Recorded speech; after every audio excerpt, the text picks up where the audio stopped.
From all of the reviews that I do, the ones that generally get the best response are my headphone reviews. Not sure why, probably because I like doing headphone reviews, but so far I only did 3, for the simple reason that I don't need headphones all the time, and what I review rather, are the headphones that I buy for myself. I would love to get some sponsorships going with headphone manufacturers, or maybe just, demo units, because I like reviewing this kind of stuff, but so far that hasn't happened. To my excitement though, I had to buy something a bit out of the ordinary. This audiophile bought a cheap pair of gaming headphones, and the reason I bought them is because when I play games with Julia, who I will introduce to you soon, I actually already recorded a video with her, but when I play games with her over the internet, the sound is always an issue because my gaming PC, which is right there, is in the same setup. That's my desk with my office PC and where I do audio, video, everything. But here I repair audio. This is also the table you see in many of the speed testing videos. But I also have a PC here, which is my gaming PC, that I also use to digitize, repaired audio stuff, because it's there anyway. The PC is hooked up to the audio rig here and not really set up for gaming headset use. So I always have to put down a microphone and plug it into the mixing console, whatever. It doesn't work, so I figured I need a USB headset. And why USB? Because the sound inputs and outputs are already used on that PC, and the USB headset has its own audio interface built in, like this Coolermaster CH321 that I bought. Reason I bought it, I did some research on the internet, and I don't take researchers too serious when it comes to the audiophile aspect of these, but what I can hear is how well the microphones sound, and to me that is all that matters. I don't expect this to be an audiophile experience yet. There will be people here who are like, well, I only have money for 1 pair of headphones. These are not that easy to unbox. They have these... Oh, this is twisted and tied at the back. I only have money for 1 pair of headphones, and I want something that actually works for headphones and as a microphone. So they hope to find an affordable, good headset, and from the research I've seen, at least this looks like a well-built headset, and so far it feels like one. It actually feels pretty expensive so far. The plastic sounds cheap, but it doesn't creak or anything. The microphone sounded great in the demos I found, and this video is mostly to tell you guys what it's like as an actual pair of headphones. Of course, I will also do a microphone demo, because there's actually reviews out there of headsets without a microphone demo, which I think is a very, very bad idea. And I'll also make sure that I'll have a big red text, or green, I don't know what I'm going to go for, saying microphone demo at the top of the screen. So when people skip through the video, which they probably will, they will find that quicker, because I found that to be a bit annoying about other videos. Anyway, this is the Coolermaster. It has a nice sturdy feeling, quite thick cable, maybe a bit thick for practicality, but it feels good. Nice USB plug too. Nothing cheap about this, and this thing is like $35 US. It has a volume wheel on the side, which feels pretty solid. What else do we have? Do we have any buttons? We do not, it seems. I'm not sure if there's an inline thing.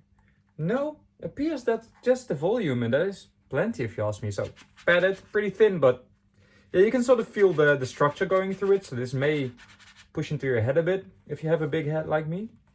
It's full over ears, so your ears will go in this, and the microphone is on this bendy thing that really would like to bend back for some reason. I'm sure that gets better with age, but let's put it on. Okay, so it's definitely a closed design. I can barely hear myself speak now. It's not annoyingly close, like you can still hear the highs and everything. It's not like it all sounds boo now that I hear myself speak, but it's much quieter. Yeah, feels good, to be honest. A bit tight on my head, but again, big head. Let's plug this thing in. I'm gonna start OBS, because I absolutely have no idea what to expect, because I've never actually owned one of these. So I'm gonna start OBS and I'm gonna see what happens. We are recording, good.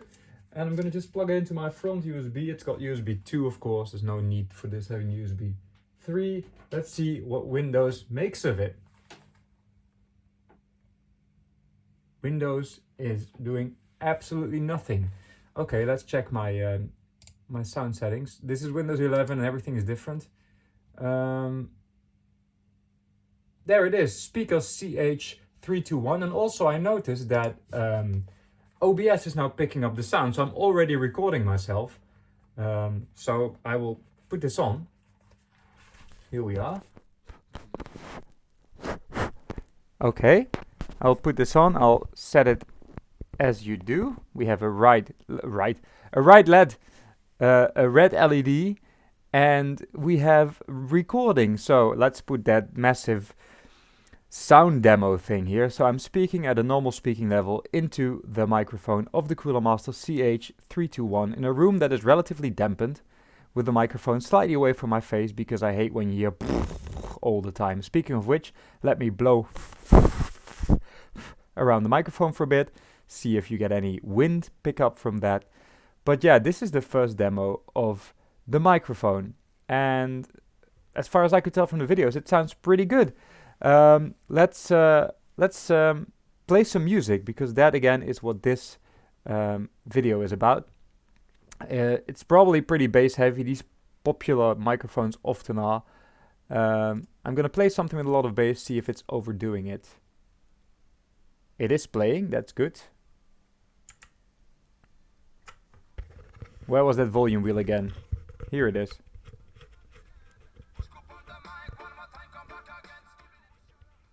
Okay. Sounds like cheap headphones that are not horrible.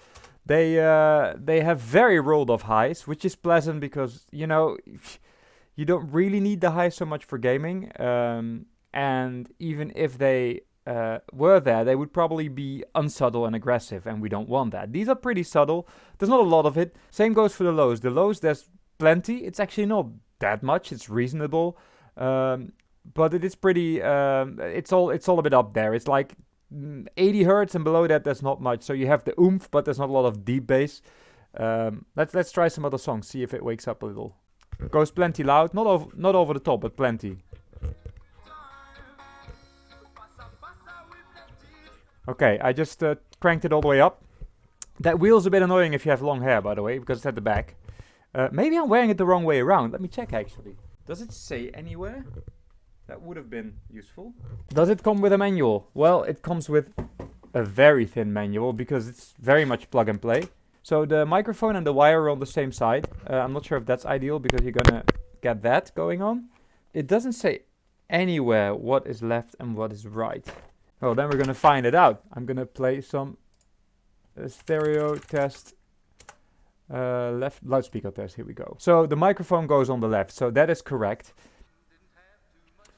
So what I really like actually, is how the stereo imaging is not just left-right, but also back and forth. So there's quite a lot of stereo imaging going on for a cheap pair of headphones, which is awesome for gaming, because you actually want to hear whether someone's behind you, and left behind you, or well, in front of you would see, obviously. But you can very much get an idea of the image. So for gaming, that's great. That's actually what I was trying to find out, because of course people will use this for gaming. Even if they care about good audio, maybe in the first place even. And it should work fine for that. You will hear where the footsteps come from. Also, mid-range is pretty clear. It's not completely clean. It's a bit muddy, but it's all there, and it's nice and defined, and it's good enough to definitely hear footsteps and hear the surface you're walking on and stuff like that, or driving or whatever. Let me play something with a lot of highs. That seems like a good idea. Yeah, don't expect anything over about 11 kilohertz with these. The tops are just not there. And you can actually, they are missing. Not like the AKG K52 that I reviewed. It's still there. This has a nice subtle roll-off. This one just cuts it off at some point. It doesn't matter. It doesn't really affect the usefulness of the pair of headphones as gaming headphones. But it's not great for someone who likes a lot of details in their music, because it's just not there. And you can also hear it in the overtones of Bob Dylan's voice. They are sort of creaky, and they're just not there. It just sounds pretty smooth, his voice, which Bob Dylan's voice should never sound like. I can tell that the bass is already loosening up a bit. It's getting better. At first it was very punchy, very like dry. And by now it's sort of loosening up and becoming a bit more sloppy, which it should be with this typical reggae bass. There's no dips in the bass either. The bass is actually pretty good, I must say. It's a bit on the hollow side, but not very. Definitely better than many cheap headphones. But it has no big gaps in it, so you can easily follow the bass lines, which is pretty good. I'm not disappointed. Here again, in Bruce Springsteen's The Ghost of Tom Joad, they use brushes on the drums, and you can just hear that they just sound like, they don't sound like a brush. There's none of the transparency that a brush is supposed to have. That's where you can really tell that there's a lot of highs missing. I say 11K, it may even be less.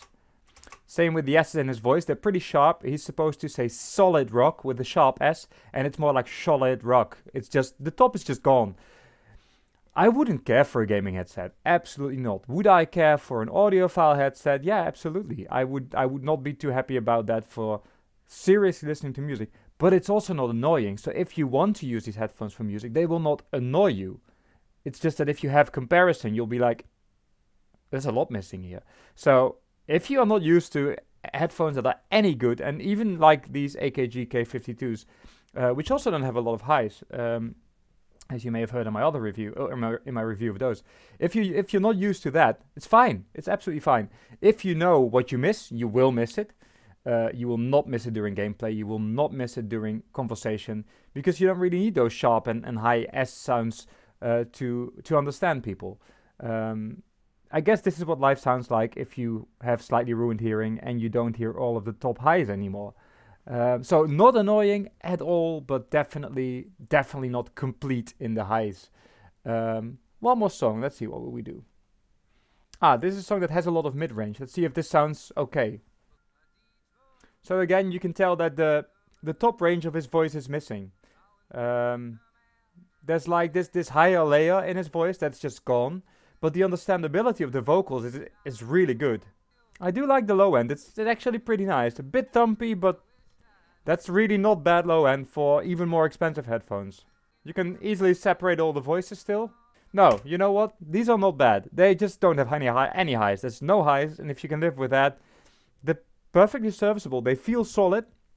I've heard in previous videos the microphone is good. We're going to check that, of course. I don't know what it's going to sound like yet. This is all a one-take video. I haven't rewound or checked it. Actually, OBS is still recording. Yes. It's comfortable. Maybe a bit on the warm side. That may be a problem if you live in a hot climate.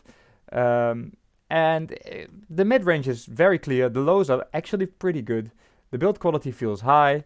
I like the little red LED. And yeah, I have nothing bad to report. For the 35 bucks these cost, you could do much worse. So I would definitely recommend the Coolermaster CH321 if you're on a budget. If you're not on a budget though, there's definitely headsets that sound better out there. But don't forget to check the microphone, because most of them, even the more expensive ones, had a way worse microphone than this one. So that's why I went for this one. And even though it doesn't sound great, and I've heard better cheap headphones, it's definitely very serviceable as a gaming headset. It's very serviceable for casual music listening. It's not good for an audiophile. I would not, if this was like a normal pair of headphones that was just headphones, I would not recommend them over the Samsung SR850 or the AKG K52. I did get the Philips SHP 2000 series. I don't know what the exact model number was, but I did a review on those. They were 10 euros. Yes, these are better than the 10 euro ones, which is actually not bad because they also have a microphone. So I also forgot my tea, which is fine because I did all this in 18 minutes and 6 seconds. So I'm going to edit this, put it on the old YouTube, and then you know what's up if you actually try to seriously listen to these and you've had a microphone test. Maybe the microphone's good enough for me to just switch to it from when I started recording it and just use it for this voiceover, or for this recording actually. It's not a voiceover. Have a good day. Bye bye.